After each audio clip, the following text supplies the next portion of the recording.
empty, but I'm still wasting my time just getting by as I'm drowning slowly. I scream into nothing just to feel something. Is anyone listening? The more that I feed it, the deeper I sink it. Is anyone listening?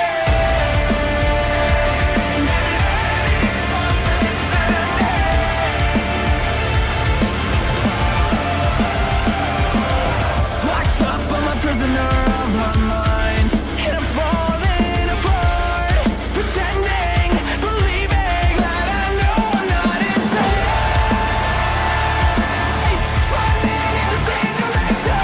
Here's your way out, and it kills me slowly. I scream into nothing just to feel something. Is anyone listening? The more that I feed it, the deeper I sink it.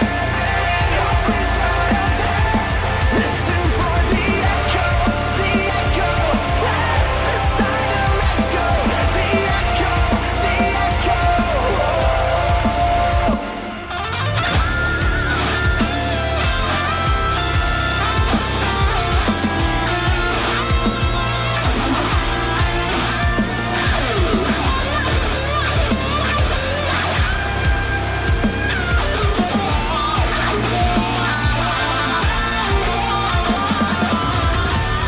I scream into nothing just to feel something. Is anyone listening? I scream into nothing just to feel something. Is anyone listening? The more that I feed it, the deeper I sink it. So listen for the echo, that's the sign to let go. The echo, listen for the echo, that's the sign to let go. The echo,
It's like we're watching a rerun every single week.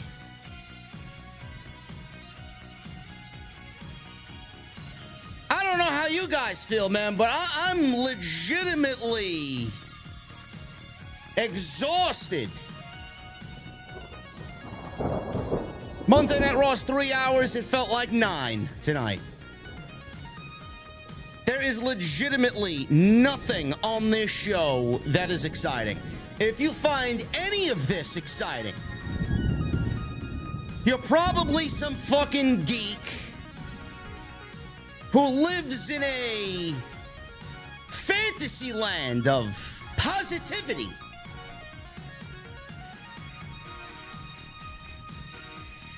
Judgment Day being overexposed. Dominik teasing that he's got a problem with Rhea Ripley now. Kevin Owens is legitimately injured along with Liv Morgan. Cody Rhodes explains nothing. Zero creativity on Monday night. The best thing about this show was Tommaso Ciampa and big, thanks Vince, big Bronson Reed. I don't know if I have the energy to rant. I don't know how much I have in me tonight. But I got my cold beverage. That's all I know. That's all I care about. I got you guys. I got you guys. I got the beer garden. That's where we're going tonight. Sponsored by DraftKings. I got one question for you guys on this Monday night. What the fuck are you guys drinking? I'll see you over there.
AEW successful?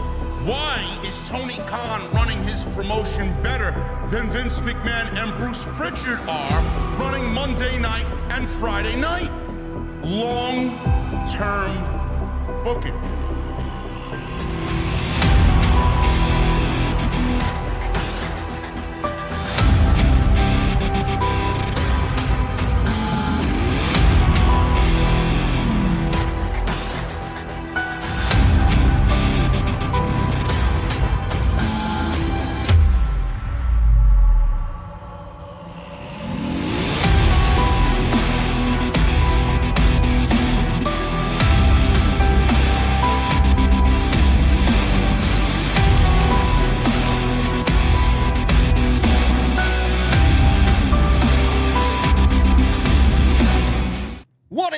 Guys, thank you so very much for joining me right here on Off the Script. This is your Monday Night Raw post show for July 24th, 2023. I'm your host, JD from New York. As always, coming to you live from the OTS Beer Garden. Thank you guys so very much for joining me on your Monday nights, wherever you may be, man. This show... Say it with me, man. This show sucks. Monday Night Raw is awful. It really is. I'm sorry. There is zero, and I mean zero, creativity coming off of this show. And it definitely shows. You definitely feel it. There's no excitement going into SummerSlam. Zero excitement going into SummerSlam. They could be doing so much better than they are right now, and they just don't care. They don't care. WWE's priority every single week is to fill 3 hours on the USA Network, and they don't care how they fill those 3 hours. It is just awful. Mind-numbingly boring, lame, and uncreative, honestly. Judgment Day, man. I'm going to start off with this tonight. Judgment Day, you know, I just got done talking to Jesse. He explained to me that he had a friend over who's not really a mark like most of us are. He even said that WWE is just fucking boring. Like, he's finished with WWE, man. There's just too much Judgment Day, too much bloodline. Not that I really mind the bloodline, because obviously the story is far greater than anything going on in the business right now. But WWE tends to just latch onto something that is clicking with the audience, and they don't know how to hit stop. They don't know how to put the brakes on. Whether you like to admit it or not, whether you like them or not, Judgment Day is being overexposed. Judgment Day is on Monday. Judgment Day is on Tuesday. Judgment Day is on Friday. Dominik Mysterio's on Monday. Dominik Mysterio's on Tuesday. Dominik Mysterio's on Friday. Rhea Ripley's on Monday. Rhea Ripley's on Tuesday. Rhea Ripley's on Friday. Same thing with Bálor. Same thing with Priest. Judgment Day is overexposed. I am starting to feel numb about the Judgment Day. Not even the bloodline was this overexposed. WWE, they're latching onto the bloodline. I get it. It's what sells. It's driving the ratings. But they think by doing the same thing and showing the Judgment Day the same level of importance on Monday, that it's going to work out the same way that it's doing with the bloodline. The answer is no. The answer is no. Monday Night Raw fills 3 hours. Within those 3 hours, there's about 16 to 17 segments on a Monday night. Judgment Day takes up more than half of the segments on Monday night. Every single week, it should not be. Less is more, quality over quantity. This is something that most wrestling promoters don't really understand. You got an entire roster on Monday night. You got at least 20%, 30% of a roster that is untapped, unused, sitting in catering. And you opt to use the same fucking cast of characters every single week, multiple times a week. How am I supposed to enjoy the Judgment Day if I'm getting Judgment Day jammed down my fucking throat? 8 different fucking segments every single week. And I don't mean this disparagingly. I don't mean this in a negative way, because I love Damian Priest. I think Priest is fucking great. I'm a big Bálor guy. Rhea Ripley, I've said this multiple times. Rhea Ripley is my MVP of WWE this year. Dominik Mysterio, I don't really care for. I think WWE is clinging on to this fucking Dominik, dirty Dominik. They're overexposing him too. I mean, good for him, right? He's the North American champion. But he ain't anything special where you got to jam him down our fucking throats 3 times a week. I mean, give me a fucking break. I mean, what are we doing here? What are we doing? Judgment Day is being overexposed. You cannot deny that. But you got an entire roster that you're not using. How about you fucking get to work and creatively write giving us stories with everyone else on the roster? It's the same fucking show every week. WWE is in their fucking let's get to the PLE mode. WWE is clinging on to whatever they can to get them into SummerSlam. What do I mean by that? The opening segment of the show included Judgment Day. They were out there, they were in front of the live audience, and they did what they had to do. Out comes Sami Zayn and Kevin Owens. How many times have we gotten in the last few weeks Sami Zayn and Kevin Owens versus some form of the Judgment Day? Kevin Owens versus Damian Priest. Kevin Owens versus Dominik Mysterio. Kevin Owens versus Finn Bálor. Sami Zayn and KO teaming with Matt Riddle against Judgment Day. Kevin Owens and Sami Zayn along with Seth Rollins against Judgment Day in the main event. How many fucking times, how many weeks in a row do we need some form or fashion of Sami Zayn and Kevin Owens versus the Judgment Day? WWE is clinging on to this potential SummerSlam match, which might not be a SummerSlam match now with Kevin Owens legitimately being injured. I don't know what the fucking problem is, but that's the report going around. Kevin Owens is legitimately hurt.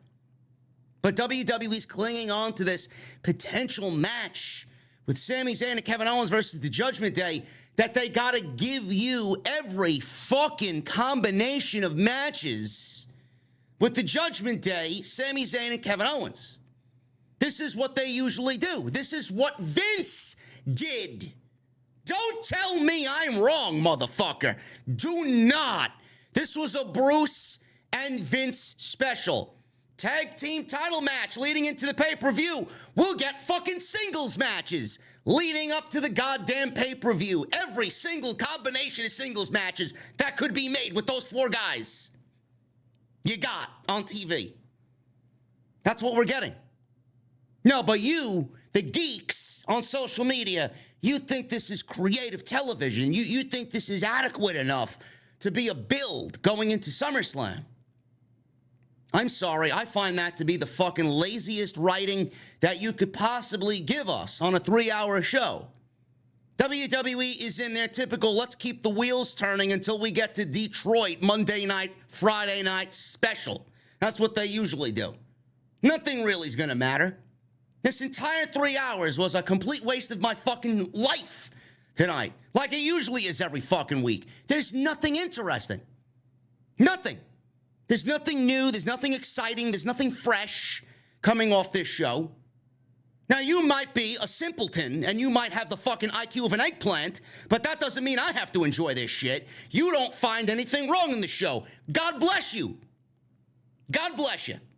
You enjoy it, that's you, man. That's your cup of fucking tea. I don't drink fucking tea. I drink coffee, okay? This is not what I want on my breakfast menu.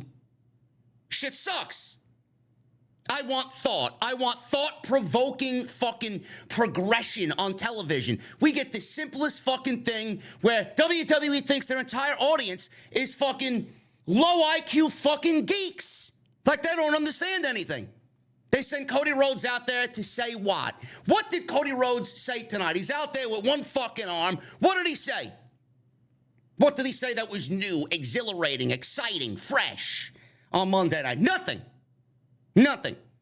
Cody Rhodes is recycling his fucking promo every single week, but they don't fucking care. He doesn't fucking care as long as he's out there and we get two. Whoa! That's all he is. He's a fucking meme. Cody is a meme now. That's all he is. Bálor and Rollins. Oh my God, 7 years. You took this away from me 7 years ago. It's a 7-year itch. You're the 7-year bitch. Who writes this shit? Who writes this shit? Garbage. Garbage. Liv Morgan injury angle, Kevin Owens injury angle, Dominik defending the North American title, which is an NXT title, on Monday night. He did it on Friday. Now he's doing it on Monday, beating Sami Zayn. Sami Zayn looks like a fucking half-witted idiot out there. What are we doing, and how do you look at this as a fucking good show? Honestly. You find no faults? You find zero faults with what you watched tonight. Zero, right?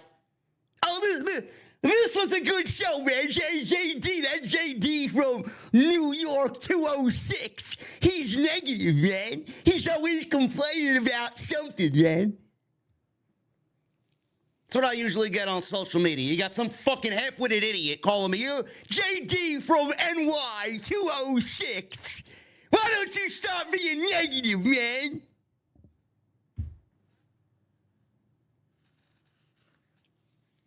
You wonder why I can't wait for Wednesday, man. Seriously. You wonder why I can't wait for Wednesday. If I'm on Tony Khan's payroll, man, God bless America. Holy fucking shit. My God. What happened on this show? What could I talk? The best thing that happened on this show, legitimately, the best thing that happened on this show was Corey Graves imitating Ludwig Kaiser. Ludwig Kaiser. Corey Graves commentating over Kaiser McIntyre, imitating the way Kaiser speaks. Best thing about this entire show. McIntyre and GUNTHER. Very good segment. Tommaso Ciampa and Bronson Reed. Two fucking beasts. Where is Johnny Gargano? Where is Johnny Gargano? But I gotta be patient for Johnny Gargano, all right? Johnny Gargano was cleared. He was supposed to be on TV already. Where the fuck is he? But I got geeks telling me that I have to be patient. Do I gotta be patient, or is Vince McMahon keeping him locked in a fucking closet because he doesn't want vanilla midgets on his TV? Which is it? Which is it? This show fucking sucks. End of story. Monday Night Raw is an absolute chore. A struggle to sit through. All the coffee in the world cannot keep me fucking going on a Monday night, man. 2 cups of coffee tonight. 1 at the top of the hour at 8 o'clock. 1 at the top of the hour at 9 o'clock. I stopped from making a third because I'm not going to get any fucking sleep tonight. This show is awful. Awful. Zero creativity. Zero. We're going to get into what happened on this show. We're going to break this shit down. Ricochet, Logan Paul had a segment tonight as well. We'll go over what happened with the Judgment Day. We'll go over what happened with Seth Rollins and Finn Bálor. Monday Night Bore, man. Another fucking rerun. But you want me to sit here and think Triple H is running the fucking show. Sounds like fucking Alzheimer-ridden Vince McMahon didn't realize that he booked this show 4 weeks ago. You fucking break. Absolutely ridiculous.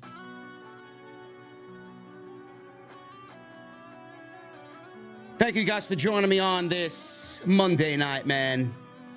We're going to get into it in just a second. Let me get through my usual spiel here. I want to thank you guys for showing up for last night's video, or yesterday's video on Sunday, man. We did an excellent piece on LA Knight.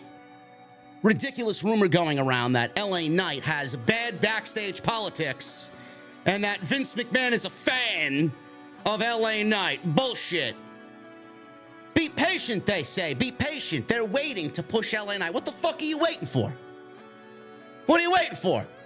Do you go to a restaurant and get a hot dish of food and wait to eat it? No, you're just gonna leave it there for fucking 6 hours until it's ice cold and then you'll eat it. Give me a fucking break. Ridiculous. You guys showed up big time for that, man. Over 1,500 likes, 20,000 views in 24 hours. Go check that shit out, along with everything else on the channel. There'll be more content this week. More content for you guys to dive on into, man, as we close out what was a very good month of July. Follow me on social media at JDfromNY206. It's Twitter, Instagram, TikTok, Cameo. Thank you guys for the Cameo love lately, man. I have fulfilled about 5 different cameos this week alone. Phil, I know you're watching, brother. I'm going to take care of you tonight, man. Thank you so much. I just got your notification yesterday, brother. Did one for my guy Cam G. VIP in the venue, my guy Cam G. We did a cameo for him and a few others this week. So I appreciate you guys and the love that you're showing me on Cameo. Make sure you guys follow me on the new X. It's no longer Twitter. I'm still going to call it Twitter. I'm going to fucking still call it tweeting. X. Wish I could X this fucking show out. Never mind fucking Elon. How to ruin Twitter in about 6 months. Sounds like Elon and Vince McMahon have a fucking common ground. Follow me on the socials. Hit that thumbs up, man. 530 likes is unacceptable. We need 1,000 minimum. Minimum. Go check that shit out. Super chats are open. You guys know what the deal is. We'll hang out with our cold beverages at the end of the show. Hanging out, shooting the shit. Get them on in for last call. You guys know the deal. Hit that subscribe button down below. Turn on the bell for notifications. We are well on our way to 148,000 subscribers. We are nearing that elusive 150. Thank you guys very much. Tonight's show is sponsored by my friends over at DraftKings. You guys know the deal, man. I left you a pinned comment in the live stream chat. Go and check it out. There's a big fight this weekend. Let's talk about it, man. DraftKings is sponsoring the Monday Night Raw post show right here on Off the Script.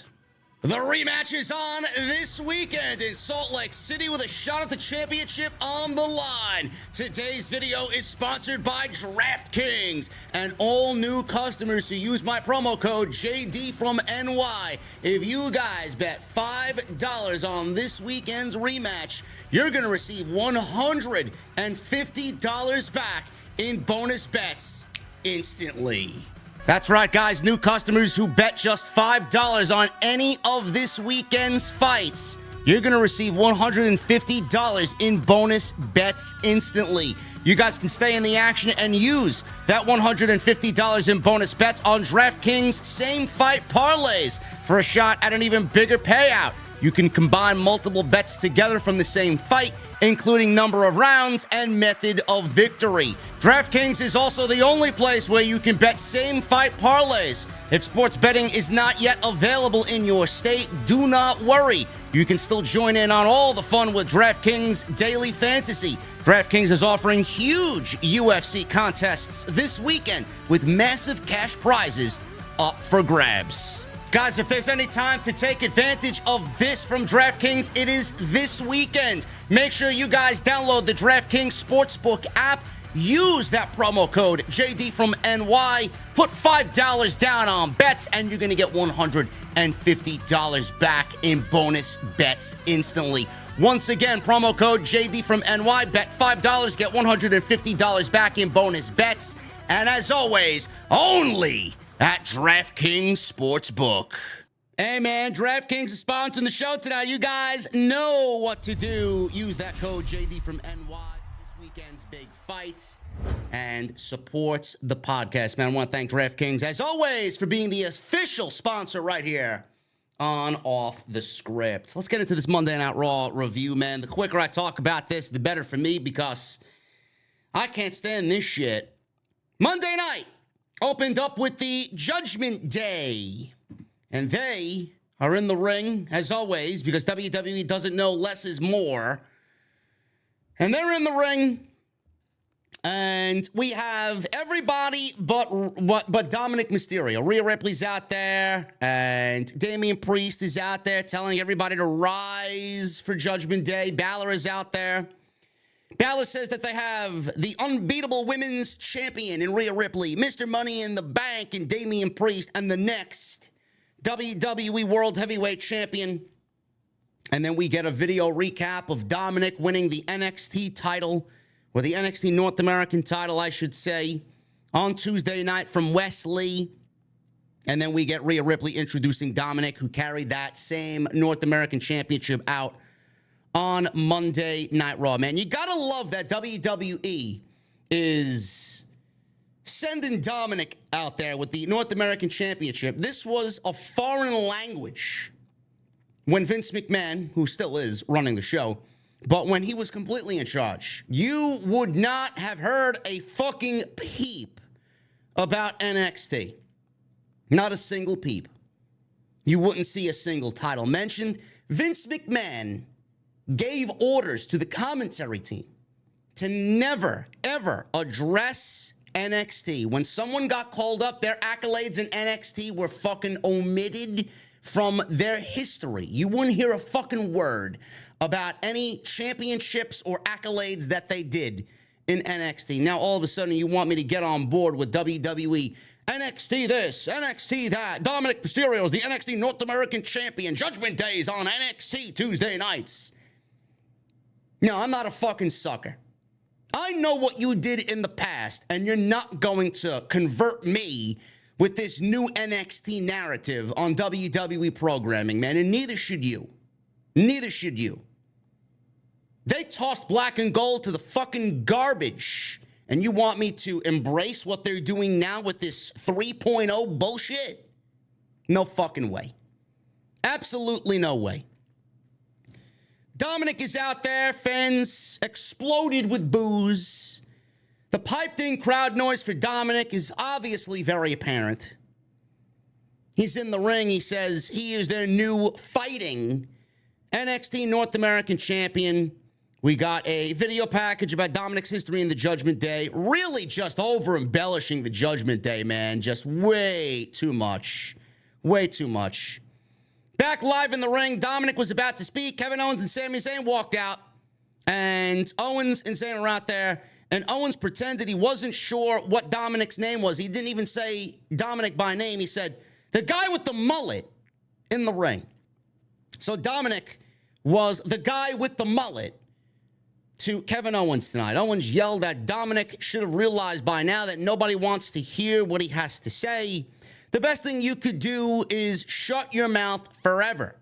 Dominik says he is a champion now, and he is there as their champion, and he doesn't stand to be disrespected.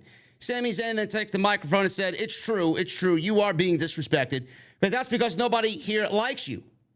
Sami said he has a way he could win respect. He suggested he wrestle him one-on-one tonight. Dominik smiled and said if he wants some of Dirty Dom, come get some. Sami said last week when he had a tag team match, they made a whole stink about their titles not being on the line.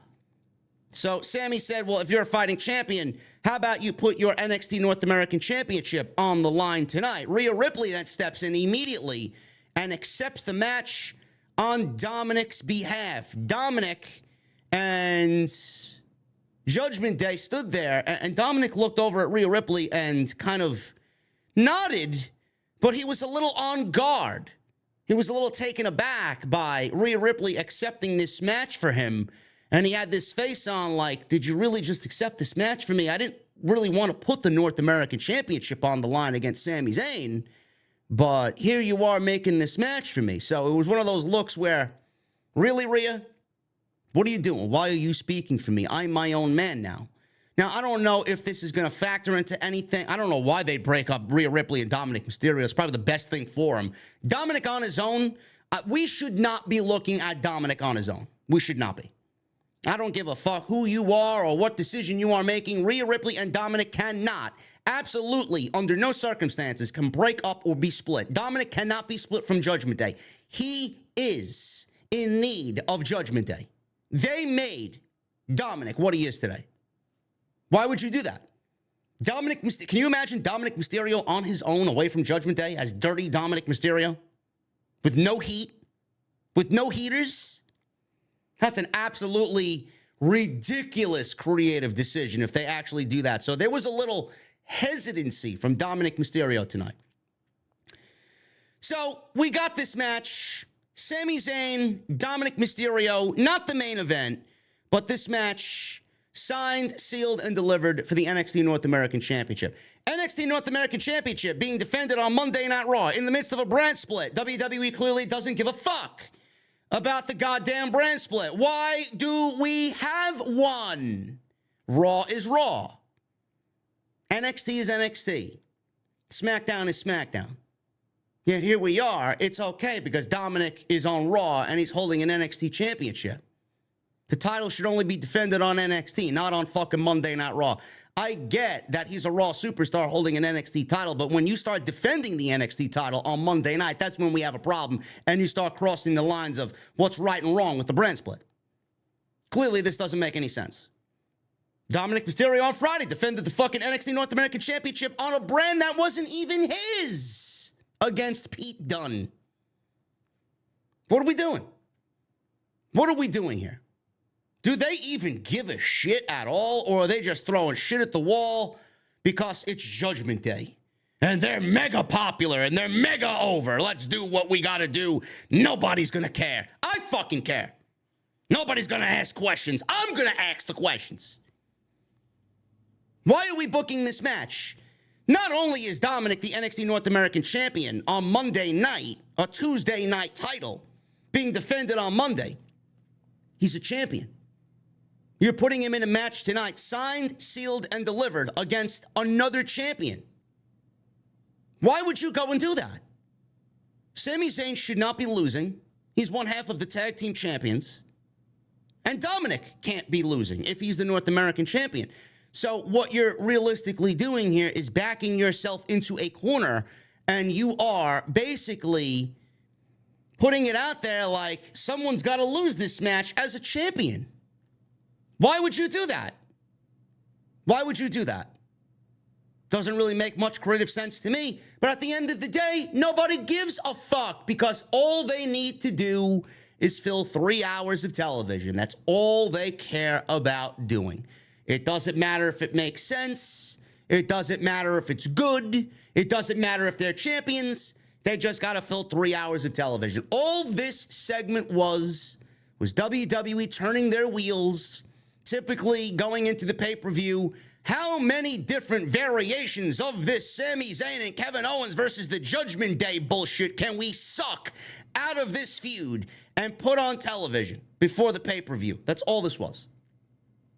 Stereotypical, very formulaic Vince McMahon booking 101. But this is what happens when you don't use 40% of a fucking roster that you drafted to Monday night. You get the same cast of characters every single week, and the shows start to feel like reruns. How could you accept this? How could you sit there and accept this? I know I don't. Neither should you. This shit sucks. Absolutely uncreative garbage. Ridiculous. And nobody asks questions. We go from that to Becky Lynch. Becky Lynch versus Zoe Stark. If Zoe Stark wins this match, Becky doesn't get the match with Trish at SummerSlam. Match went 10 minutes. Apparently, not only does she not get a match at SummerSlam, but Becky Lynch would have to tattoo, thank you, Trish, on her body somewhere. That was the rule of the match. So this match went 10 minutes. It was the first thing that opened Monday Night Raw. Wasn't bad. Wasn't bad. I just don't give a fuck. And the sooner that Trish Stratus and Becky Lynch comes to an end on TV, the happier I'll be. 10 minutes. Zoe Stark took control right before a commercial break. As soon as we come back from commercial break, Becky Lynch is starting to make a comeback. Stark repeatedly, was thrown into the barricade. Stratus on the outside takes Becky Lynch away from the referee. The referee's back was turned. Takes Becky Lynch and headbutted her using her face mask. So the referee checked on Zoe at this time. Zoe followed with a big roundhouse kick for a near fall. Lynch blocked Zoe's finisher, the Z360, and hit an exploder suplex. Lynch hit a superplex off the top, floated over into a disarm her, but Zoe hoisted her up into a power bomb for a 2. Very nice spot there by Zoe. Zoe actually wrestled a very good match, and Zoe is very good. It's just this partnership with Becky Lynch isn't really going anywhere. They traded counters and cradles. Becky Lynch eventually applied to disarm her. Stratus then threw her mask in the ring, so the referee tossed it out as Lynch knocked her off the apron. Zoe tried to use the distraction with the springboard move, but Lynch caught her with a manhandle slam, and that was basically it. 1, 2, 3, and Becky Lynch wins. She gets her match against Trish Stratus, which I'm assuming will be at SummerSlam. Fine opening match. I mean, I guess the outcome was not really in question here. I mean, they weren't going to go with Zoe. So Zoe got a victory over Becky already a few weeks back with the help of Trish, and now Becky gets her win back over Zoe. This is typical WWE, typical pro wrestling. You got to beat the henchman before you get to the final boss. And the final boss in this instance is Trish Stratus. So there you go. Do I care? I don't. I can't wait for this shit to be over. It's dragging everybody down. It's one of the worst parts of Monday night. Trish is a terrible heel. Becky is painfully boring. And Zoe Stark is going nowhere. I figured, listen, man, I was on board when we first seen this and the pairing first happened. When Becky wrestled Trish in Saudi, I'm like, all right, I can get behind this. I think this is going to be good for Zoe. I don't really feel this is doing anything for Zoe. I mean, do you guys feel like this is doing anything for Zoe? I don't think so. Zoe is there, and I don't really sense that she's an important factor in any of this at all. The fuck do I know? What do I know? When this is over, I'll tell you what, when this is over, I'll be the first one saying, thank you, Trish. Honestly. We got Cody Rhodes. Cody Rhodes, man. He's out there. He's coming out. He's going to address Brock Lesnar. He made his ring entrance. He's out there with one arm. He's got the one arm, man. He's selling the one arm again. He's got his broken arm out there. No cast, though. He's got the one arm. He's only doing the whoa with the one arm. This guy's a fucking meme. That's all he is. He's a fucking meme. Cody Rhodes made his ring entrance. It's in the ring. Talking about Brock Lesnar and SummerSlam, the match at SummerSlam, man. I can't wait for it, right? SummerSlam, Brock and Cody, man. It should be a banger, right? Cody said everybody has seen the clip of Lesnar beating him up with a chair in front of his mother. Cody said Lesnar, who has never played football before, somehow made his way onto an actual NFL team, the Minnesota Vikings.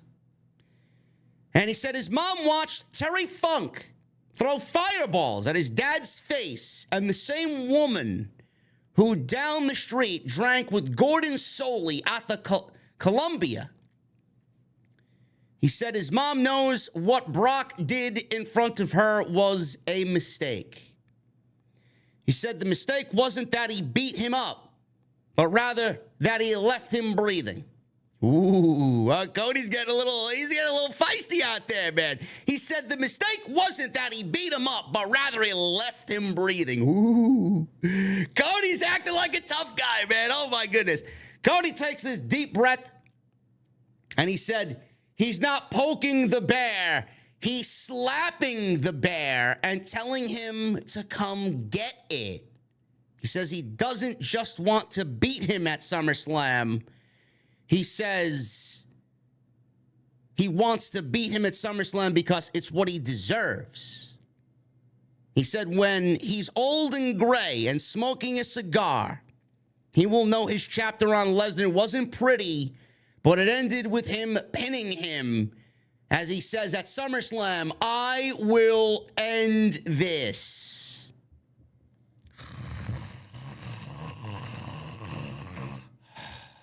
It's what I feel like when I'm watching a Cody Rhodes promo in the last 4 months during this Brock Lesnar feud, man. I am out fucking cold.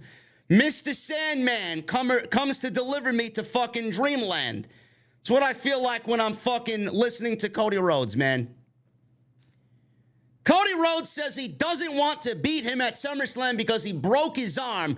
He wants to beat him at SummerSlam because it's what he deserves. He says when he's old and gray, smoking a cigar, he will know his chapter on Lesnar wasn't pretty. It's not pretty, Cody. You're damn right it's not pretty. But when you're old and gray and you're smoking the cigar and you want to ask a fucking question, the answer is why is this happening? That's what you should be thinking when you're old and gray, sitting around talking about this chapter and smoking your fucking cigar. Why? Thinking about why. Do we know why this is fucking happening? 4 months later.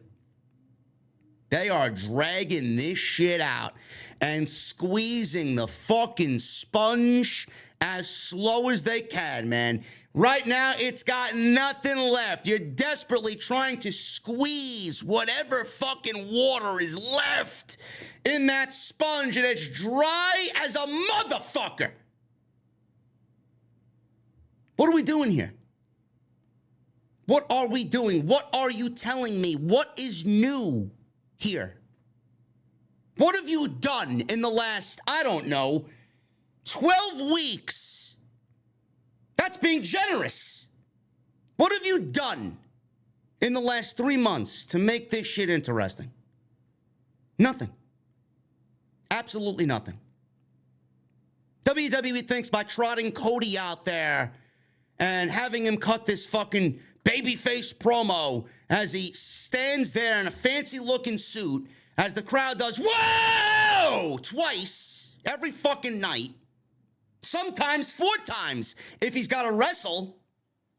They think as long as they get their woes in, that Cody is the guy, the people's champ. Meanwhile, I'm numb to this shit. I'm looking at it and I'm like, what are we talking about here? What did you actually explain? See, for the geeks out there that don't know any better, Cody's promo is the same promo every single fucking week. He's stated nothing new. He has said nothing new. You're not going to get that past me. I'll be the first fucking person to tell you when Cody Rhodes cuts a fucking defiant promo that's new and he's expressed something different. What are we doing here? What are we doing? 2 weeks left till SummerSlam and not one single stipulation added. Not one. Out of all the stipulations that WWE is pondering, not one fucking stipulation. You would think with Cody cutting this promo, he would lay down the gauntlet, lay down the challenge to Brock Lesnar, and give Brock Lesnar the option for a stipulation chosen by Cody. Now we got to wait till next week, which is 1 week to go before SummerSlam, for Lesnar to show up to say what? To say what? You got Cody this week, you got Brock next week. What are we doing? What are we doing?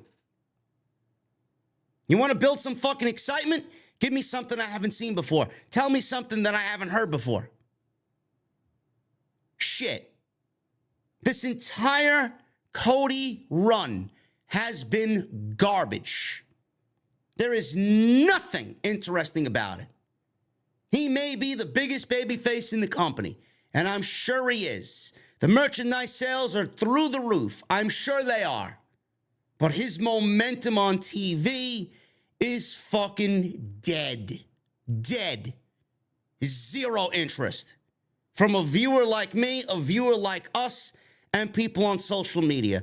You're blind if you don't see it. You're blind if you don't understand it. You're blind if you don't feel it. Cody is shit. This run is fucking awful. WWE is going to have a very difficult time in getting me to believe Cody Rhodes is worth anything if he's going to be the one challenging Roman Reigns. And the rumor, apparently, listen, I don't know where this rumor got started. I don't know where this shit fucking came from. You know, you guys need to fucking stop listening to people with zero, and I mean zero sources. Don't know where this came from. I didn't hear Sap talk about this. I didn't hear Mike Johnson talk about it. I didn't hear Cassidy Haynes or fucking somebody else, Meltzer, talk about it. Apparently, there was a rumor going around that Cody Rhodes and Bray Wyatt will be the feud after SummerSlam. Now, that sounds great on paper, but what version of Bray Wyatt are we going to get? I mean, can you imagine Cody Rhodes interacting with fucking puppets? We go from Lesnar to the fucking puppets? That's what you guys want. That's what you're getting excited about, man. I can't wait for Cody Rhodes to be cutting a promo on fucking Mercy the Buzzard while some fucking geek has his hand up Sister Abigail's fucking asshole. Yeah, I can't wait for that. That's what you guys are excited for.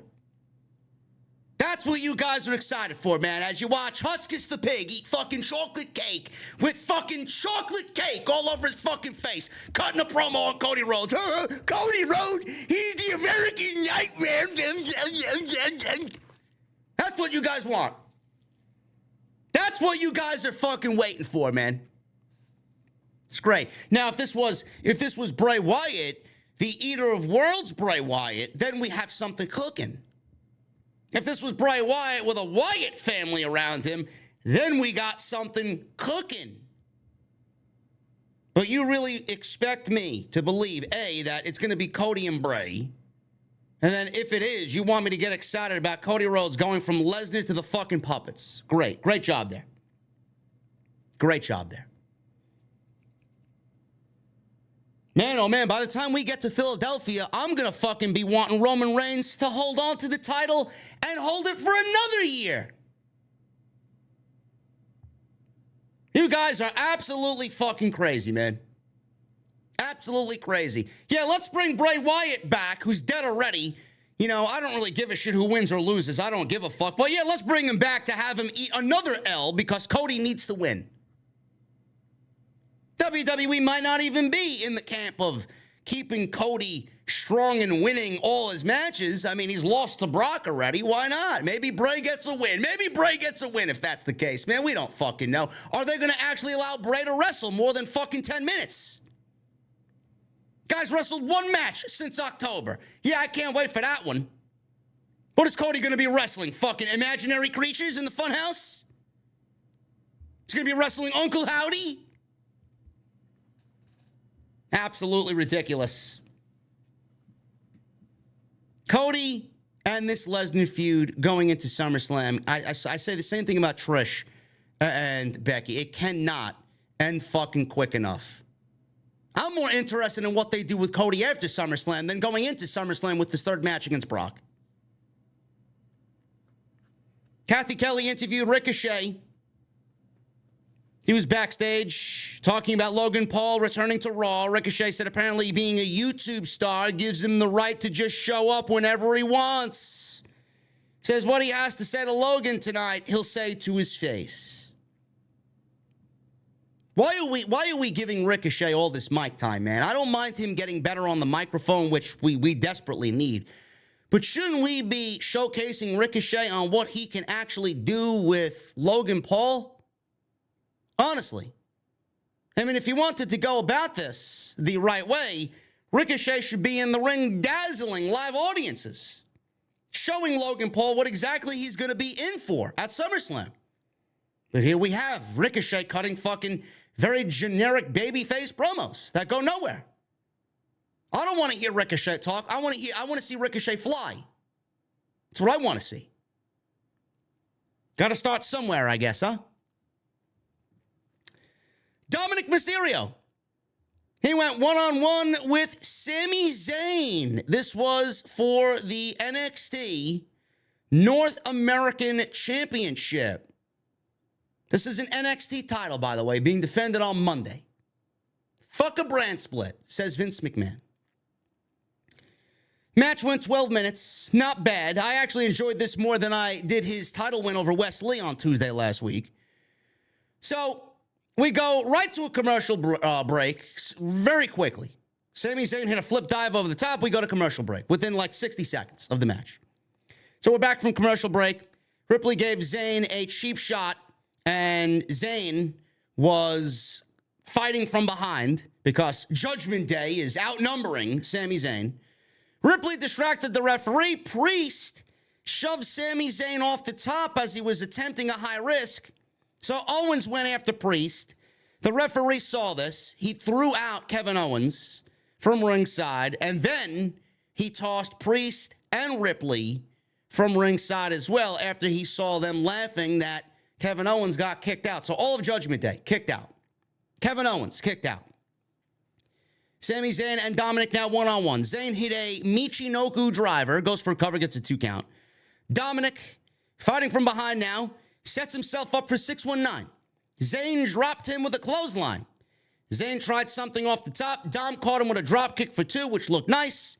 Dom countered Sami's Blue Thunder Bomb into a Hurricanrana, but Zayn avoided another 619, hit the Blue Thunder Bomb, and he only gets a 2 count. Dominik dropkick Zayn. He goes for a third 619. He hits it. He goes for a cover. He gets a 2 count. After the 2 count, he followed with a 3 amigos, but Sami Zayn got his knees up on a frog splash to finish off the sequence. Zayn then hits an exploder in the corner. He sets up to end the match with a haluva kick. All of a sudden, Kevin Owens gets thrown from the curtain on the stage from Gorilla. Damian Priest and Rhea Ripley are attacking Kevin Owens in the aisleway after everybody got kicked out. So he's setting up for the haluva kick to win the NXT North American Championship. You would think that a veteran who wrestled Roman Reigns in one of the best matches of the entire year at Elimination Chamber, You would think a veteran like Sami Zayn would not be fooled by such fuckery here. He sets up to win the North American title, but he sees Kevin Owens being attacked by Damian Priest and Rhea Ripley. He looks, turns his back on Dom. Kevin, what are you doing out there, bro? What are you doing? He's fucking looking up the aisleway. All of a sudden, Dominik from behind rolls up Sami. 1, 2, 3, hooks the tights, and he pins Sami Zayn in the ring off of a distraction.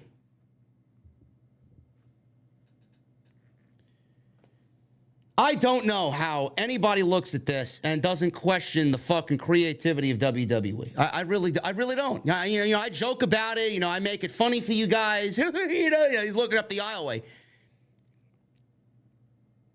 I don't understand how you could make Sami Zayn look like a fucking idiot. Sami Zayn looked like a fucking idiot tonight. One half of your tag team champions look like a blithering fool out there. What are you doing? I don't understand it. Match couldn't end in a fucking count out. Instead of just, hey, Kevin, what are you doing? He's fucking on the ground being beat up by 2 individuals. Instead of yelling from the ring, what is yelling from the ring gonna do for Kevin Owens? If you wanted a little dose of realism, how about Sami Zayn exit the ring, run up the aisleway, even the fucking odds, and get counted out?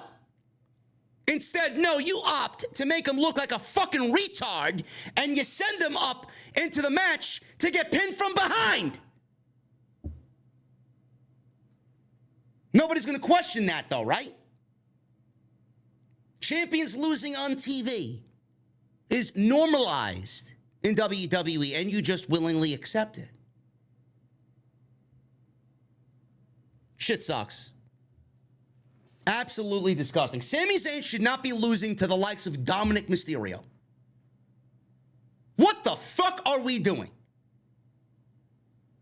Why book the match? Why book the match? Champion versus champion. Someone's got to lose. Champions should not be losing on television. I can count on one fucking hand in 4 years. You may fucking criticize him till kingdom come, but I can count on one fucking hand in 4 years how many times Tony Khan allowed a champion to lose on TV on AEW Dynamite. Meanwhile, it happens bi-weekly, monthly on WWE television, and it's normalized. People on social media, it was a great match. Dominik needs to win. He's a champion. I'm sorry, isn't Sami Zayn the tag team champion? Great match. Your idea of a great match is vastly different than my idea of a great match. That was not a great match. Instead, they made Sami Zayn look like a Kevin! Absolutely fucking ridiculous, man. This show is garbage. No logic. No, but you want me to sit there and think Paul Levesque is running the show, man. Fuck out of here. Fucking ridiculous. Everybody that thinks Paul Levesque is running the show is a Kevin, what are you doing, bro?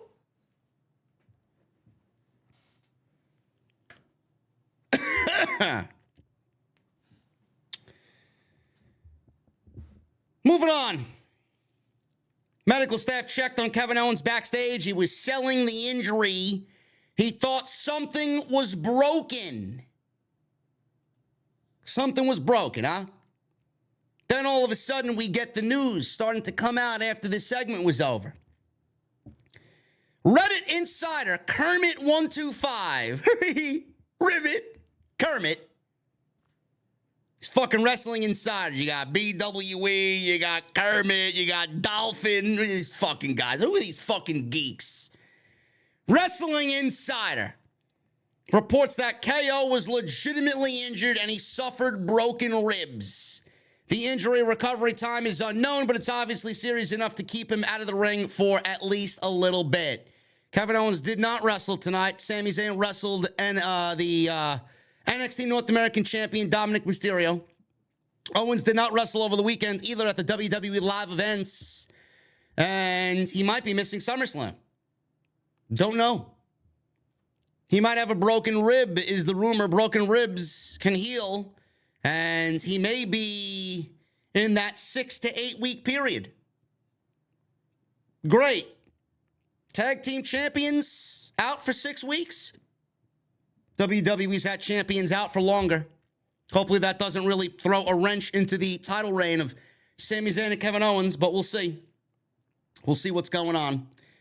But that's the news there on Kevin Owens, man. Hopefully a speedy recovery, because legitimately Sami Zayn and Kevin Owens have been the MVPs of Monday Night Raw, basically carrying this show on their backs on a weekly basis. Ricochet. He approached Shinsuke Nakamura and asked if he's seen Logan Paul. Nakamura says, no, I have not. Ricochet asked him to let him know if he does. Nakamura nodded. He doesn't want to be bothered by anybody, does Nakamura. Ricochet didn't get the memo from last week. In comes Tommaso Ciampa, who approached Nakamura and said, listen, I'm going to face Bronson Reed one-on-one, so if you show up, that indicates that you have a problem with me. So we got Tommaso Ciampa and Bronson Reed in a match, and it looks like we're building towards the Tommaso Ciampa and Shinsuke Nakamura feud. I don't give a shit. I don't. Oh, but JD, they're two ex-NXT guys. You should love this. No, I don't. No, I don't. I don't give a fuck about what they're trying to do. Just give me Johnny Gargano and Tommaso Ciampa on television. That's all I fucking care about. Ciampa versus Reed. Ciampa versus Ricochet. Ciampa versus Nakamura. I don't give a fuck. There's no story here. Nakamura is angry. He's grumpy. He doesn't want anybody in his business. That's the fucking story. You're going to hang your hat on. That's the story, JD. Watch the show, man. There's a story. There's no fucking story.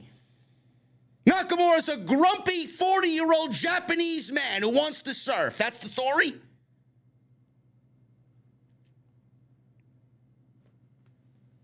Judgment Day. They were backstage. Dominik was bragging about giving Sami Zayn an ass whooping. Sure. They come across Apollo Crews and Akira Tozawa. Dom asked him to show some respect. Apparently Apollo was disrespecting Dominik. Priest then gets in Apollo's face. Ripley asked Tozawa if he has an issue with them. He said no, and then scurried away like a sissy did Akira. Apollo then challenged Priest to a match. Priest accepted and said he's going to receive his punishment.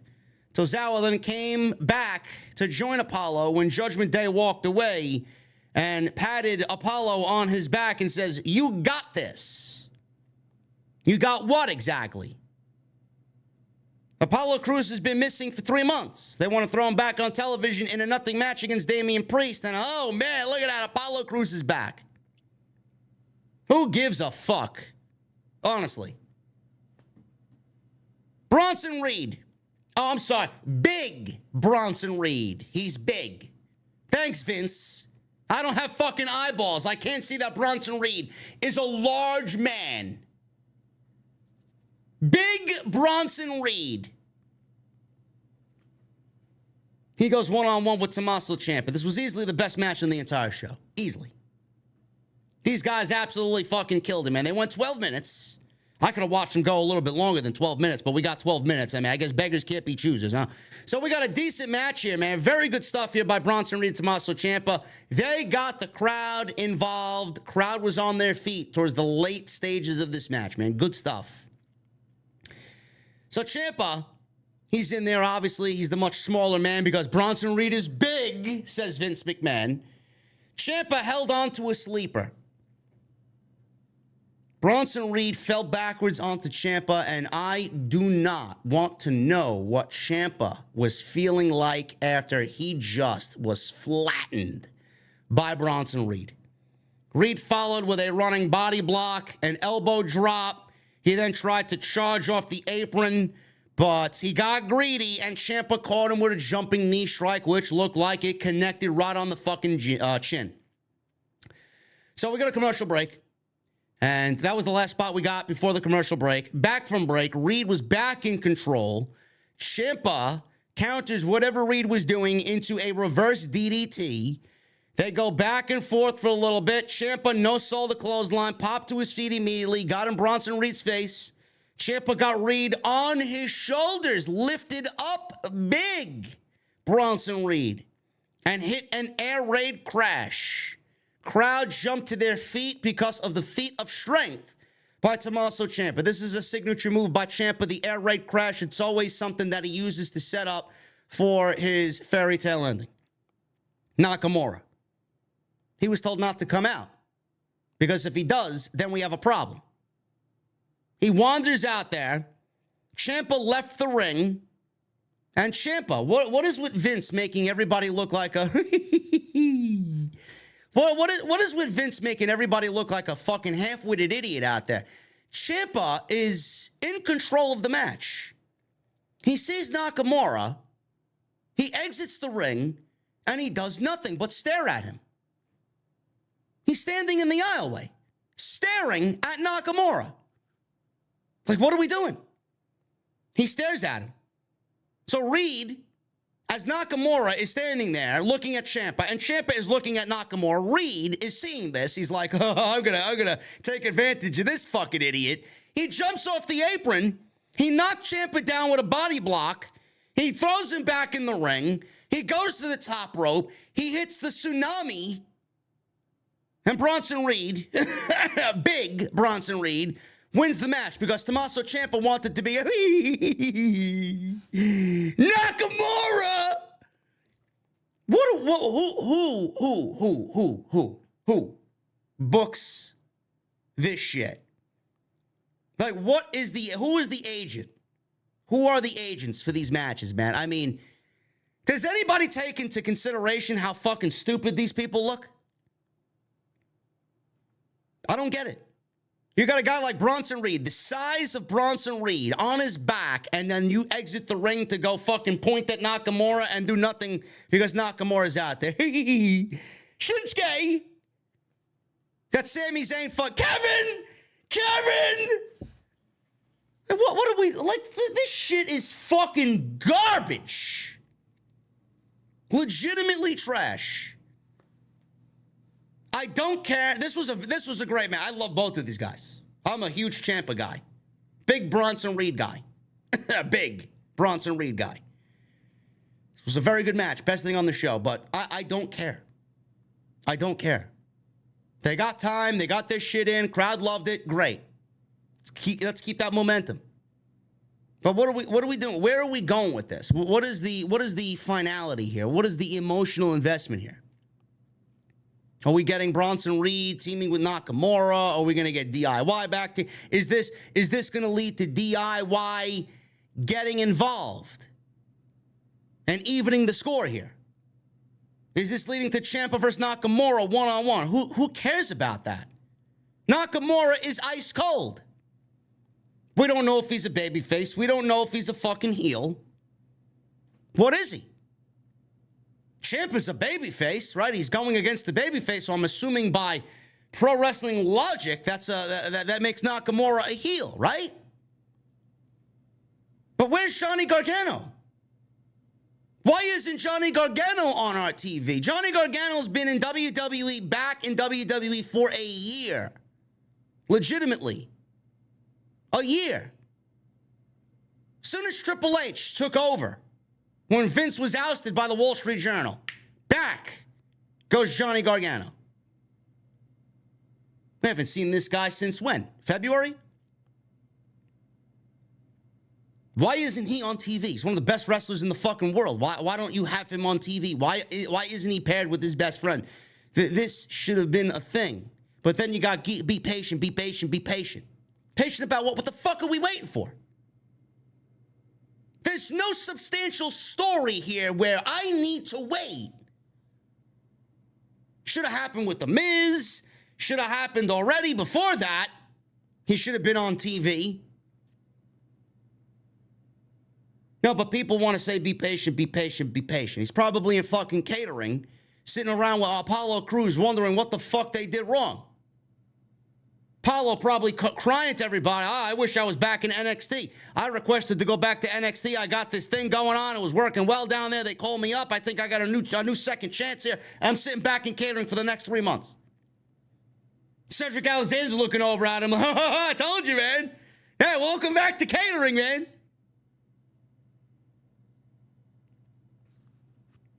Byron Saxton interviewed Liv Morgan. Morgan confirmed Raquel Rodriguez was hurt, but she was tough enough and would be back to take care of Rhea Ripley. Tonight, Ripley was all Morgan's. Morgan blamed their title loss on Rhea Ripley to Chelsea Green and Sonya Deville. She was tired of Ripley and reminded us that she was the last person to beat her. Morgan said, maybe I'll get beat up, but maybe I won't. Morgan then said she wasn't backing down and left after saying, watch me. Yeah, I watched. So did everybody else. They watched you get your fucking ass handed to you. Sonya Deville and Chelsea Green then confronted Byron Saxton, asking, why didn't you interview us? Why are you interviewing Liv Morgan? Byron Saxton said, well, I interviewed you guys last week. Rhea Ripley is getting mocked now by the tag team champions. They started mocking Rhea Ripley. Rhea Ripley showed up, and they changed their tune very, very quickly. Ripley then says that she warned Rodriguez and Morgan to stay out of their way, Judgment Day's way, but they didn't listen. So she took out Rodriguez, and Liv Morgan would be next. So we go right to this match. Match didn't even happen. Liv Morgan versus Rhea Ripley did not happen. Ripley attacked Morgan during her ring entrance because that's what she does. Drove her shoulder first into the barricade and then Pillmanized her shoulder with a steel chair. Folded the steel chair up on her shoulder, stomped on the steel chair. We get medical staff coming out to check on Morgan. Ripley told them to move out of the way. She Pillmanized Morgan's shoulder again. Ripley did suck it to Liv Morgan before leaving the ring, and then she told Liv Morgan to stay out of her business. After a commercial break, they showed Liv Morgan crying in the back as a medic was trying to check on her shoulder, with Liv Morgan saying that she could not move it. Rhea Ripley's great. Rhea Ripley is my MVP of WWE this year. This was a good angle. This is clearly going to set up, I believe, Raquel Rodriguez coming back to save, or I guess wrestle Rhea Ripley in honor of her tag team partner here, Liv Morgan. She took out Liv Morgan. Now she thinks that nobody is there to wrestle her for that title. Looks like we may be getting Raquel versus Rhea Ripley at SummerSlam for the WWE Women's World Championship. It's better than nothing. It's better than nothing. But this was a good angle here to get the ball rolling on Raquel and Rhea Ripley for the World Championship. Alpha Academy, they cut a promo on the back. Chad Gable was angry, and he congratulated the Viking Raiders on their win last week, but he said nobody knows exactly what a Viking rules match is. What is Viking rules? Nobody knows what that is. Gable says, why don't you wrestle us in an Academy rules match? And then he threatened to put the Viking Raiders' heads through a chalkboard. Maxine Dupree then took over for Gable in this promo. She's not really a very good promo. I think we should keep the promo work to Chad Gable, please. Thank you.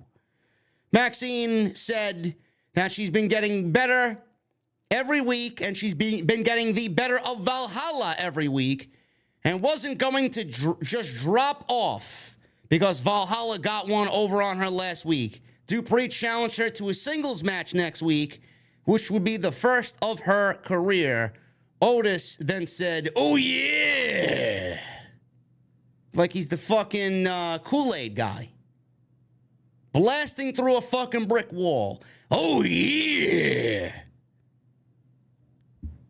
So I guess the Academy rules match is not happening. I would have much rather seen that against the Viking Raiders than Maxine Dupree and Valhalla one-on-one. Spare me. Ricochet. He's out in the ring. Spoke about how nobody thought Logan Paul belonged there. He did credit Logan Paul's ability and training, but said Logan Paul, at the end of the day, is nothing more than a prick. So we got the word prick on television in a Ricochet promo. Wow. He called him a homeboy. He told him to show his stupid face. I mean, these words and these words, these key words by Ricochet don't really make him sound cool. Homeboy? Who says homeboy anymore? Why don't you come out and show your stupid face, says Ricochet.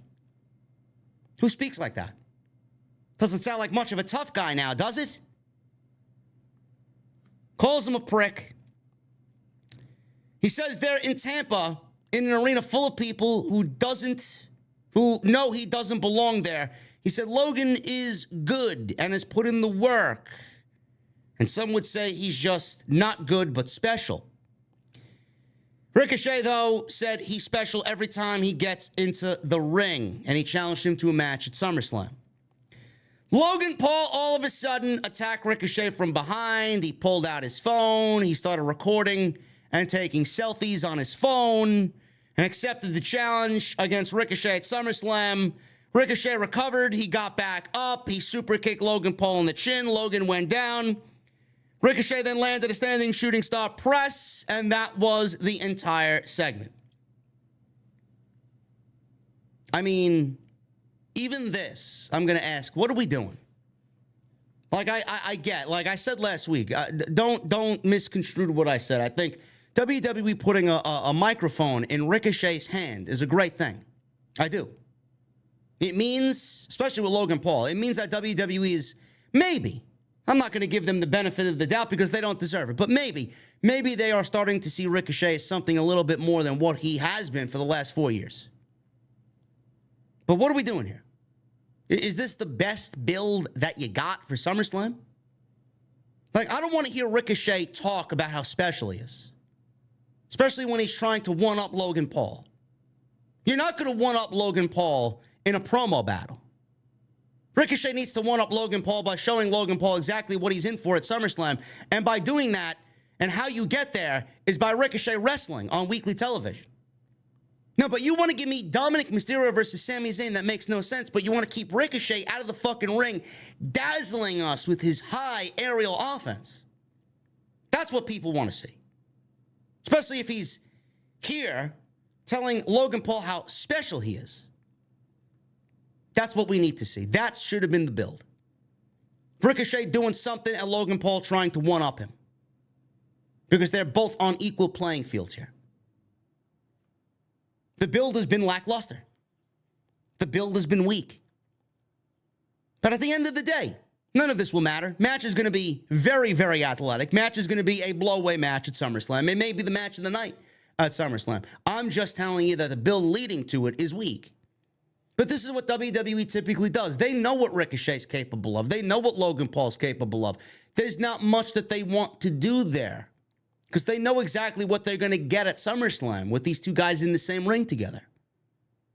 And WWE, knowing that, is going to skimp and be lazy with the build. It's what they do. It's what they do. I just feel like it could be better. Shayna Baszler. She was interviewed by Jackie Redmond about Ronda Rousey. Baszler said that she's sick of hearing that name, Ronda, in reference to everything she does. She said a match isn't going to settle it. She said she'll settle it at SummerSlam in a language Rousey knows best. She said she'll fight Ronda Rousey. Graves says they can only guess what Baszler meant by that. I guess, ladies and gentlemen, we are getting a fight pit match between Shayna Baszler and Ronda Rousey at SummerSlam. And let me tell you right now, if WWE is not going to give us a fight pit match at SummerSlam, then this match will bomb at SummerSlam. There needs to be something behind this match, a stipulation of sorts, and that would be the perfect stipulation for it. If WWE gives us a stipulation between Ronda and Shayna in a fight pit, match could be a banger. Match could be one of the best matches that WWE puts on all night. But if they don't, then this match will bomb. Nobody cares. I don't even know who to cheer for. Ronda is supposedly the babyface here, but she's getting boos. Shayna is the heel, and she's getting cheers. I mean, it's just ass backwards here. I don't know who to cheer for. I don't know who to care for here. I just can't wait for it to be over and Ronda to go goodbye. She's overstayed her welcome by 3 years. Saxton approached Logan Paul backstage. Logan said Ricochet was unprofessional, and quite frankly, I feel victimized, he said. So do I, Logan. After watching 3 hours of Monday Night Raw, I also feel victimized. He said he's coming for Ricochet next week on Raw, and he's going to pop his stupid bald head. He apologized to Saxton when he realized Saxton was also very bald. Damian Priest versus Apollo Loser. Apollo Snooze. Apollo Cruise. 2 minutes. Thanks for coming, Apollo Crews. Guy's been missing for 3 months, 3.5 months. Gets called up from NXT after having a decent little run down there. Gets called up to Monday Night Raw, gives a second chance to Apollo Crews, does WWE, only to keep him in catering for 3.5 months. Has not been used once on the main roster. They called him up to keep him in catering, to have his first match. I believe he might have had a match. Do I remember against who? I don't fucking know. It might have been on that first draft episode. Look, guys, we got Apollo Crews from NXT. And then he sits in catering for 3.5 months. Finally, Vince remembered that he was on the roster. Hey, how about that guy, pal? 2 minutes. South of heaven, 1, 2, 3, and that was it. Goodbye. Don't know why this guy continues to collect a paycheck, while I know I would bet my fucking bottom dollar that this guy is absolutely unhappy and void of any fucking happiness here. This guy's passion for the business is dead working in this company. Guaranteed it. Guaranteed it. Ridiculous. 2 minutes. Jackie Redmond interviewed Becky Lynch, and she was in rare form with the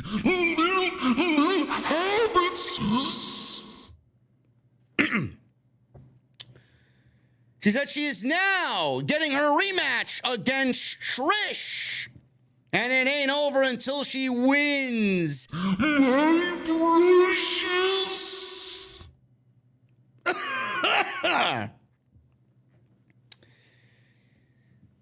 We got a vignette with the Viking Raiders.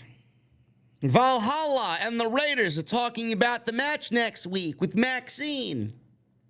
Valhalla said, "It is with a glad heart that she accepts her challenge because the gods smile upon brave women."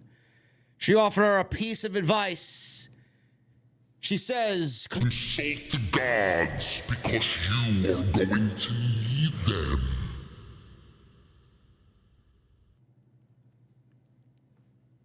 I mean, do you care? Do you genuinely care here? I know I don't. No, but Maxine Dupree, man, all the fucking geeks. Oh, Maxine, she did great.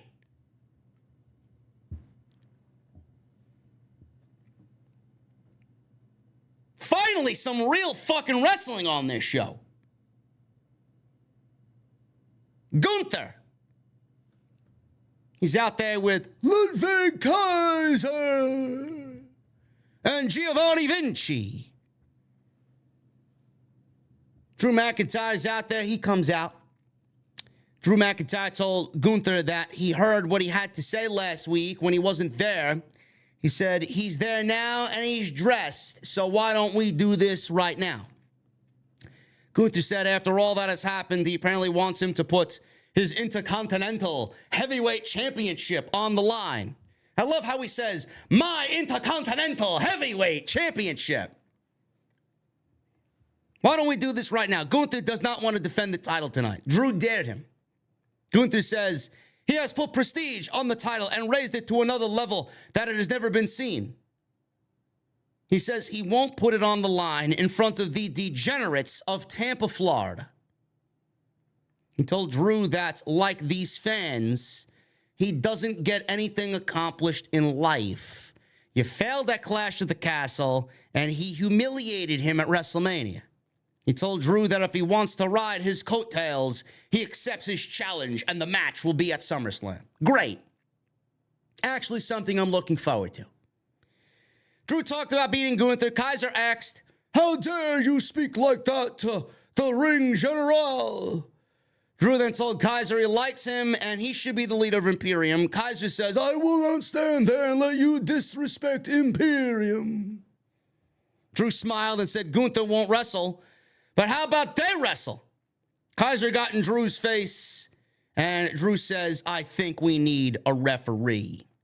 So we go 8 minutes. This was not bad at all. I mean, Kaiser's a great wrestler. Drew McIntyre is great. Imperium is great. I got no problem with this. Anytime these guys are on TV, I am watching the television. So we got this match. It went about 8 minutes, 9 minutes. There was a we want tables chant because they were wrestling in front of the announce table. So clearly they wanted somebody. Tampa wanted somebody to go through the announce table. This actually did get paid off at the end of the match. Kaiser, you know, the way he speaks, Corey Graves was doing commentary for a little bit in the way Kaiser speaks in front of the live audience. You know, he was imitating Kaiser there, acting like a fool on commentary, which Corey Graves is great. I think the commentary team on Monday Night Raw is lacking, and without Corey Graves, I mean, it's just fucking awful. So he at least you know, brings some sense of something to the commentary team. But this was a decent match. Kaiser took control, drove McIntyre into the ring post a couple times. McIntyre then chopped Kaiser back in the ring. They were on the top rope. He brought him down with a white noise, basically taking a page out of his friend Sheamus's book. McIntyre followed with some overhead suplexes, a neck breaker, a headbutt. McIntyre went for the Claymore kick, but Ludwig countered with a leaping kick of his own for two. So Kaiser hits an enziguri. McIntyre came right back. Claymore out of nowhere. 1, 2, 3, and he pins Ludwig Kaiser. After the match, Gunther immediately hit the ring. Gave McIntyre a German suplex. Imperium put the boots to McIntyre. Matt Riddle ran out, made the save, or tried to anyway. That didn't last long. Gunther fucking powerbombed him into oblivion. Gunther cleared the announce table. Crowd cheered. We want tables. We want tables. Gunther set up for a powerbomb, but McIntyre reversed it into a back body drop, and he powerbombed Gunther instead through the table, and the crowd got their we want tables. Good stuff. Good stuff. Very much looking forward to Gunther and Drew McIntyre at SummerSlam. Jackie Redmond. She interviewed Ronda Rousey backstage. Ronda.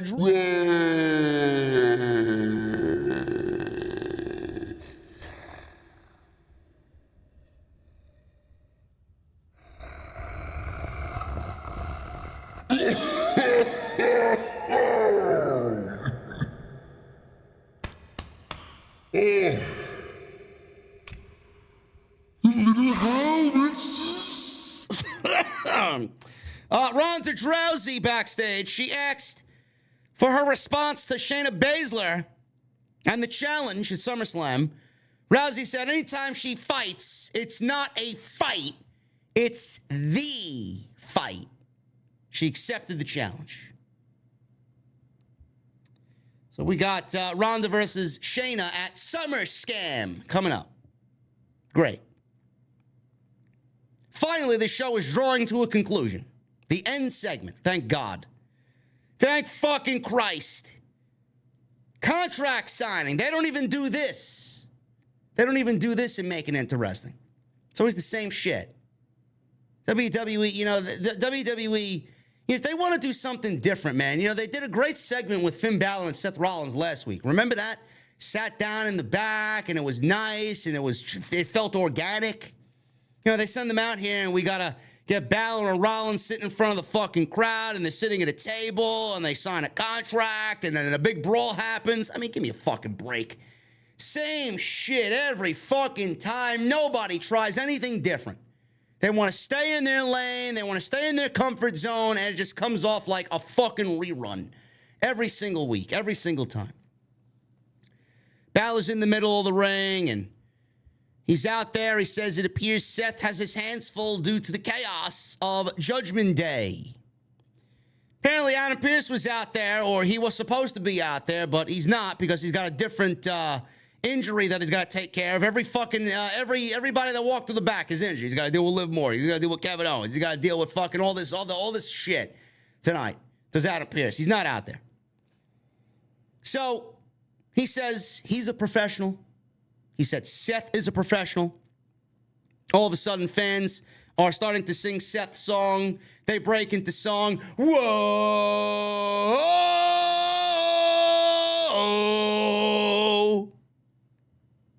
Balor's trying to talk over the fucking geeks in Tampa, singing the fucking song. Seth's theme is awful. It is so fucking annoying every single week. WWE doesn't get it. It's boring. It's so overdone. So overdone. I don't find it to be cool anymore. I find it to be fucking more annoying than anything. Seth is out there. They're singing his fucking song. It's just so fucking awful. Everybody sings in unison like a fucking sheep. Seth sat down. He's got the World Heavyweight title over his shoulder. He kicked his feet up on the table. Bálor held the contract first. Fans are still singing Seth's song. Seth said, miracles happen every day. And if he wins the WWE title, his reign will be shorter than his Universal title reign because his boy Priest will cash in on him right then and there. So clearly, we've talked about this on the podcast already. This is definitely one of the narratives that is out there. One of the possibilities that is out there. Finn Bálor winning the World Championship at SummerSlam for Damian Priest to then cash in and end Balor's reign. Can you imagine if Bálor wins the World Heavyweight Championship like he did the Universal Championship and not only holding it for 24 hours, he held the Universal title for 24 hours. He might not even hold the World Championship for 24 seconds. Because Priest is going to be out there. He's going to cash in on Bálor and win the championship. We realistically could be seeing Damian Priest walk out of SummerSlam as the new World Heavyweight Champion. Now, do I want to see that happen? No, I don't. I don't think we should be taking the championship off of Rollins anytime soon. I mean, you built him up. He's the second biggest babyface in the company. Why would you want to do that? Why would you want to take that away from Seth Rollins so soon? But the narrative is out there. WWE had him say that because it's exactly one of the situations that could play out at SummerSlam, and they want to get you ready for it. So he said Bálor knows this is true because Bálor would do the same exact thing. He told Bálor to keep chasing the ghost because SummerSlam won't be the coronation of the Judgment Day. It will be the end of Judgment Day. Because when Priest cashes in on Bálor, everything will implode in Judgment Day. Bálor signed the contract. Bálor told Seth he thinks he has it all figured out. He told Seth that he thinks he's so smart. He says he thinks he runs the place, but he doesn't. He said the Judgment Day runs Raw now. Priest and Dominik walked out to ringside through the crowd. Rhea Ripley made her way down the aisle. So now we have all of Judgment Day surrounding the ring. 4-on-1 against Rollins. Bálor said losing the last few years has been driving him insane. And it's all because of you, Seth. All because of you. He said that insanity feels like an itch you just can't scratch. He said it feels like a 7-year itch. He said at SummerSlam, I'm going to make you my 7-year bitch. I guess that was a cool line, I guess. Typical line, but cool. Seth tipped over the table. He got mad at that line, knocked it into Priest, who was about to enter the ring, so he threw the table, and it knocked Priest off the apron. He threw Dominik out of the ring. He turned around, hit Priest, or Priest hit him with the Money in the Bank briefcase. They went at it. Seth went down, and now it's a 4-on-1. Basically a 4-on-1 here. So Sami Zayn ran out with a steel chair. He tried to even the odds here. He ducked past Rhea Ripley, who was in his way. He jabbed Priest with the chair, then was about to bash Dominik in the back with the chair. Then Rhea Ripley yanked it away from him. The Judgment Day then ganged up on Sami. Priest gave him a South of Heaven. Sami rolled to the floor. The Judgment Day then swarmed Seth Rollins. Priest gave him a Razor's Edge. Dom leapt off the top rope with the Frog Splash. Bálor landed a coup de grace. All 4 of Judgment Day stand over Rollins. And Seth is on the ground. Bálor said at SummerSlam his 7 years is over. Now, this is not the go-home show, but they got the best of Rollins tonight on the pre-go-home show. It's going to be interesting what they do next week, because they got Rollins big time tonight. Now, if this was the go-home show, I'd be worried going into SummerSlam, because if this was as dominant as Judgment Day is going to be going into the pay-per-view, then it really doesn't bode well for Finn Bálor winning the World Championship. But we got one more Raw before SummerSlam. Does Rollins get his revenge on some of Judgment Day going into the pay-per-view on that Saturday? Bálor has a shot. This match is not as predictable as you guys are expecting it to be. Seth Rollins is not walking out a clear-cut winner on August 5th. Finn Bálor has a shot, a real shot, at winning the World Heavyweight Championship. Damian Priest has a real shot at winning the World Heavyweight Championship by cashing in his Money in the Bank briefcase on either Rollins or Bálor. It's not as predictable as you might think. This second match is a little bit more interesting than their first match was at Money in the Bank. It's going to be a great match. I'm going into the pay-per-view, but we'll see. All in all, this was an effective segment. It really sold the fact that this match is not as predictable as you guys think, and Monday Night Raw as a whole is just boring, painfully boring. There wasn't a lot on this show that I enjoyed. The only things I really did enjoy was the beatdown of Rhea Ripley and Liv Morgan, or Rhea Ripley on Liv Morgan, Gunther and Drew McIntyre, and the build there, and the beatdown of Seth Rollins at the end. That was it. And Tommaso, Champa, Bronson Reed. Outside that, I mean, 4 segments out of 17. Not really a good look for Monday Night Raw, man, which is still going through the motions. Every single week, Monday Night Raw is just 3 hours of them going through the motions. That's all it is. It's not good television. Whether you want to sit there and fucking shake your head no at me, yes, it sucks. It's not good television. SmackDown is no better. After the Bloodline, it's downhill on Friday night. Right now, WWE creatively has hit a fucking wall, man. I don't know what the fuck is going on internally there, but right now these shows are not hitting. And it's not Paul Levesque to blame. Because if it was Paul Levesque and him running the show, we would not be sitting here watching painfully boring television consistently week after week after week after week. That's not what he does. Something else is going on. You know what, and you know who is running the fucking show. I want to thank you guys for all of your support on the show tonight. Make sure you guys hit that thumbs up. I would really appreciate if you guys can hit that thumbs up. Let's try for 1,000 likes on today's Monday Night Raw post show right here on Off the Script. As always, sponsored by my great friends over at DraftKings. Gonna kick it to DraftKings again. Step away for a little bit, then we'll be back with the Super Chats right here on Off the Script. The rematch is on this weekend in Salt Lake City with a shot at the championship on the line. Today's video is sponsored by DraftKings, and all new customers who use my promo code JDfromNY, if you guys bet $5 on this weekend's rematch, you're going to receive $150 back in bonus bets instantly.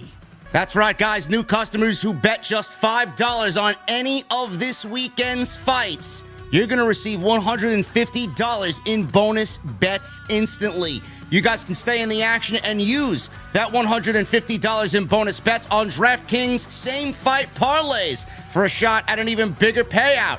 You can combine multiple bets together from the same fight, including number of rounds and method of victory. DraftKings is also the only place where you can bet same fight parlays. If sports betting is not yet available in your state, do not worry. You can still join in on all the fun with DraftKings Daily Fantasy. DraftKings is offering huge UFC contests this weekend with massive cash prizes up for grabs. Guys, if there's any time to take advantage of this from DraftKings, it is this weekend. Make sure you guys download the DraftKings Sportsbook app. Use that promo code JDfromNY. Put $5 down on bets, and you're going to get $150 back in bonus bets instantly. Once again, promo code JDfromNY. Bet $5, get $150 back in bonus bets. And as always, only at DraftKings Sportsbook. Thank you guys for all your support on DraftKings. Today's sponsor right here on Off the Script. Make sure you guys go and check them out.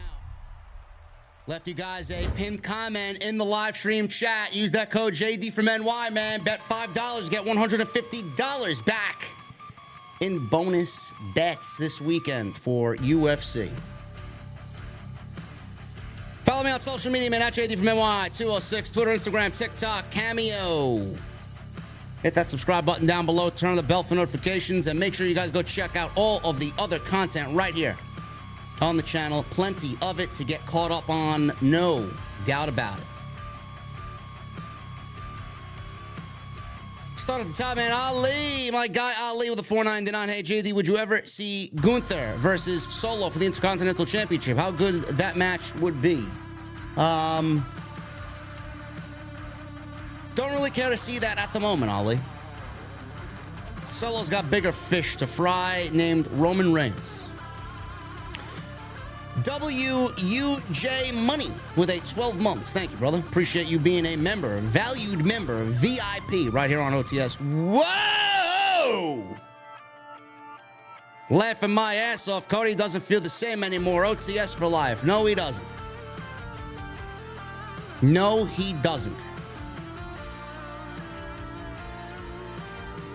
Why are you spreading lies in the chat that I'm 45 years old? Do I look fucking 45? Get Tim Ryan out of here, man.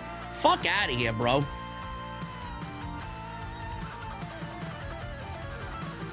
$45? Where do you get 40 fucking 5? Fuck is wrong with you, man?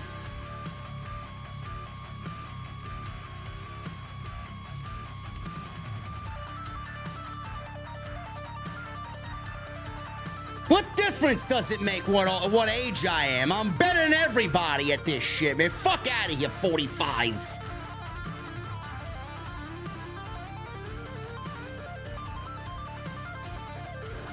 Michelle Moran with a $2 super chat. Who did Sami piss off? Dom doesn't deserve that win. I don't know. Blurred the nerd with a $5 super chat. I swear I thought Ludwig Kaiser was mic'd up calling his own match. Corey Graves did a spot-on impression of Ludwig.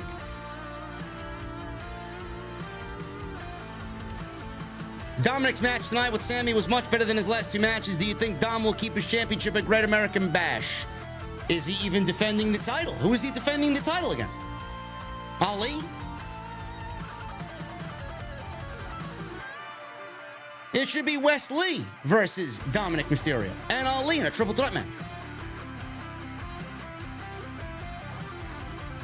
Vinny with a $1.99. Champ dead in the ring. No cash in. Makes sense.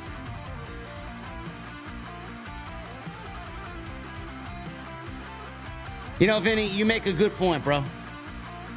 I did not even think about that. I wasn't even thinking about that.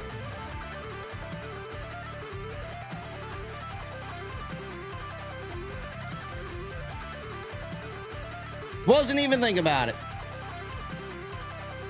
MGM Ballin with a $4.99. Had to watch that last segment on mute. The crowd singing along has become unbearable, I guess, because it's the easiest thing to sing to. Still annoying.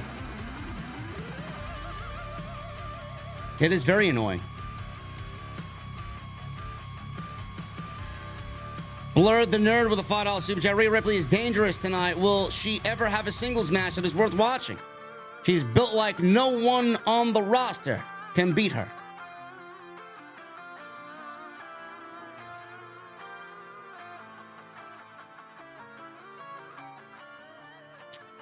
Yeah, I mean, Blurred, they got no women's division. They got no women's roster on Monday night. None.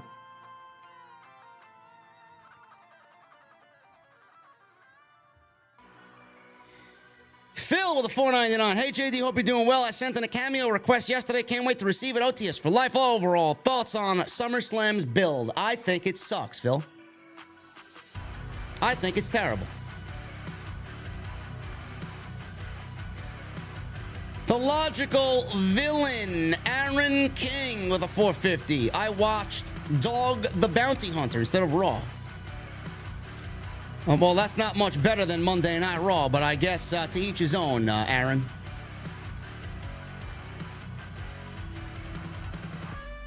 Levi with a 10 months. I'm levitating. Yes, I wish I was instead of watching Monday Night Raw. Thank you, Levi. JP with 34 months. Oh, my goodness. JD, always looking forward to your live reviews, then the show. While on my vacation in Florida with an old-fashioned, enjoying the view of the Miami night sky. Appreciate you, JP. Enjoy Miami, bro. I wish I was down there. Dom Wapo with 1 month. Thank you so much, brother. Wow, 1 month already. This year has gone by faster than Damian Priest and Apollo Crews having that match. Anyway, keep rocking and doing what you do best. OTS for life. Thank you, Dom Wapo. Appreciate you, brother.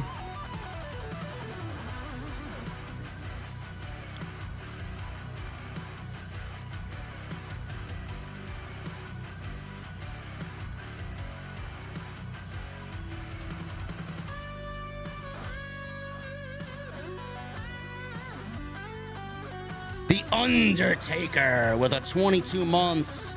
22-0. That's a magic number. JD, if you could pick an AEW star to challenge Gunther, who would you go with? I think I'm leaning towards Roosh. OTS for life. Thank you, Undertaker. Two off the top of my head, brother. Bryan Danielson and Kenny Omega. Dark horse pick, Konosuke Takeshita. Can you imagine Takeshita versus Gunther? Oh.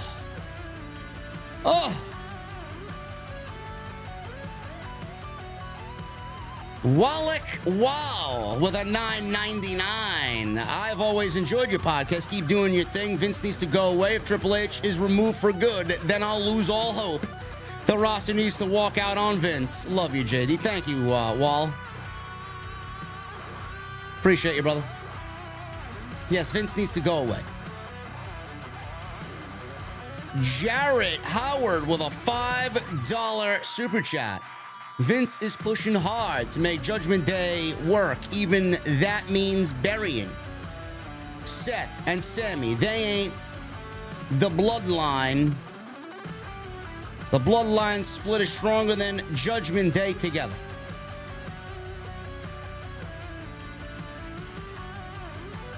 Fabian Cleveland with 10 months. Thank you, brother. Just wanted to send some love to you, and thank you for putting out reviews each week for me to listen to while I'm at work. And thanks for Jesse. Jesse appreciates that. I appreciate that, Fabian. You're welcome, brother. Blurred the Nerd with a $5 super chat. Hey, JD, much love, but all geeks aren't the same. I may be living in a world of positivity, but I'm not eating the bootios. I never said you were a geek, Blurred. I never said you were a geek, brother.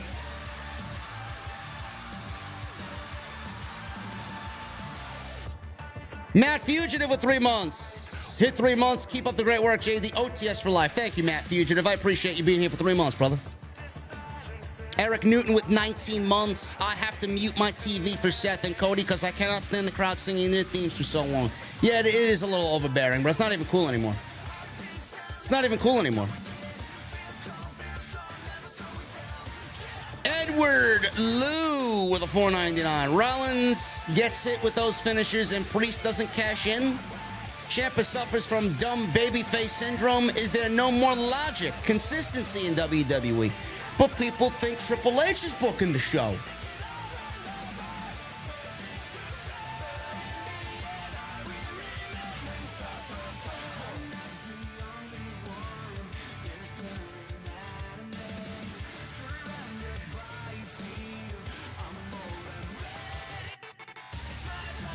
Six Canada TV with a $2 super chat. You think Asuka will retain the title at SummerSlam? No, I do not.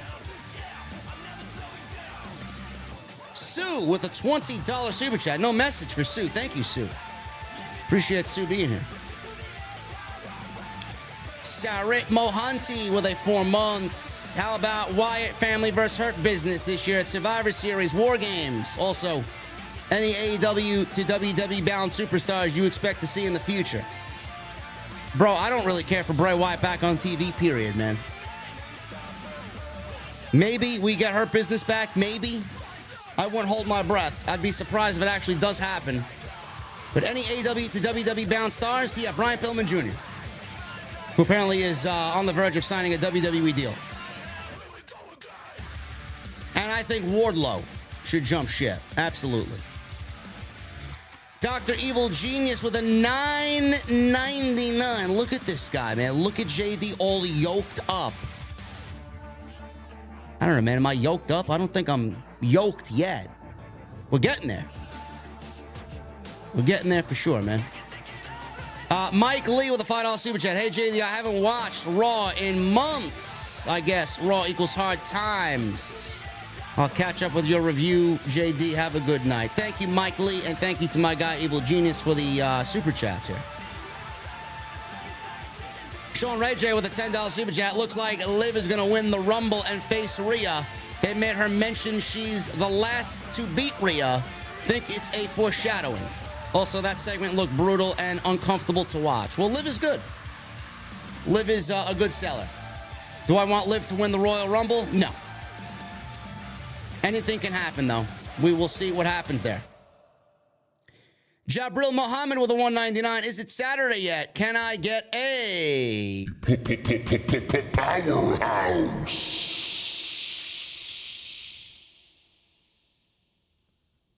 Collision is going to be great on Saturday. Phil with a $4.99. What chance? Seth song. Dom Booze. Whoa! What is this, comedy hour? Raw is just boring each and every week. How can anyone accept mediocrity? OTS for life. Thank you, Phil. Raw is comedy hour. And Sean Ray J. $5 super chat. Watching WWE TV feels like a chore every week. Also, continue to keep it real and keep killing it, brother. Only thing I look forward to after the shows. Thank you, Sean. I really appreciate that, brother. Guys, that's it. That's it. The venue is closing up. Wallach Wall with a $1.99. Thank you, bro, for the $1.99. Last minute coming on in, man, as I'm walking out of the venue, bro. Into the car we go. Pulling out of the driveway, hitting the road. You guys know it, man. Follow me on social media, guys, at JDfromNY206, Twitter, Instagram, TikTok, and Cameo. Make sure you guys go check out all the other videos that you might have missed on the channel. Plenty of it. Plenty of it. Go check it out.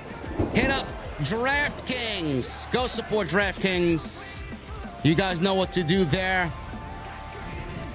And hit that subscribe button down below. Turn on the bell for notifications and continue to hit that thumbs up, guys. Let's try for 1,000 likes. Leave a comment as well. Leave me your favorite emoji, man. Any type of comment, leave it down below, man, as it increases the engagement on the podcast. I'll see you guys tomorrow, man, live with my guy Andrew Baydala for episode 6 of Tuesday Night Titans. Until then, guys, have a great night. See you on Tuesday with Drew for TNT.